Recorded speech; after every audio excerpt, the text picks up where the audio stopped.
Sierra Leone had been relatively stable since the end of an 11-year civil war in 2002.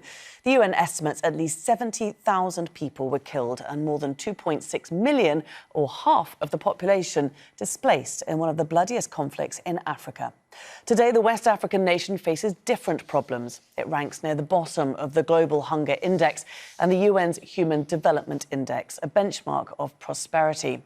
And that's been exacerbated by the war in Ukraine. The African Development Fund recently approved a $2 million grant to boost food production. The World Bank has revised down economic growth projections from 6% to just 3.6%.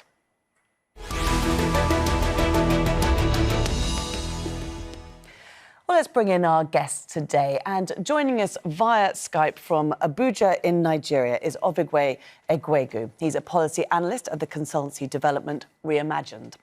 Marcella Sambasese is an executive director at the Campaign for Good Governance in Sierra Leone. She joins us from Nairobi. And also on Skype from London is Ken Ife. He's a development economist and lead consultant to the ECOWAS Commission. A very warm welcome to each of you. Thanks for joining us here on Inside Story. Marcella, if we could start with you. Sierra Leoneans have enjoyed many years of relatively peaceful living since the Civil War. How surprised are you by Wednesday's violence? Truly and honestly surprised. It was painful and disturbing to watch the tragic videos on social media.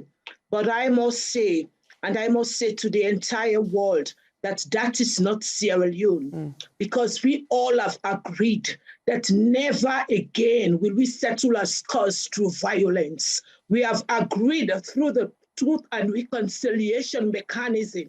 And for 20 years, our democratic trajectory has followed a path of peace consolidation and working honestly towards reconstruction. We have agreed that we would speak through the ballot box. So that degree of violence meted out by angry protesters is not Sierra Leone. And I think that is why my institution, Campaign for Good Governance, condemns that sort of violence in its strongest terms. But whilst we say that, we believe strongly that citizens have a right to express their views and opinions about government. But because of our conflict past, we have always promoted non-conflictual means of engagement. Obigwe, why do you think we did see such violent confrontations between both the protesters and the police? Well, if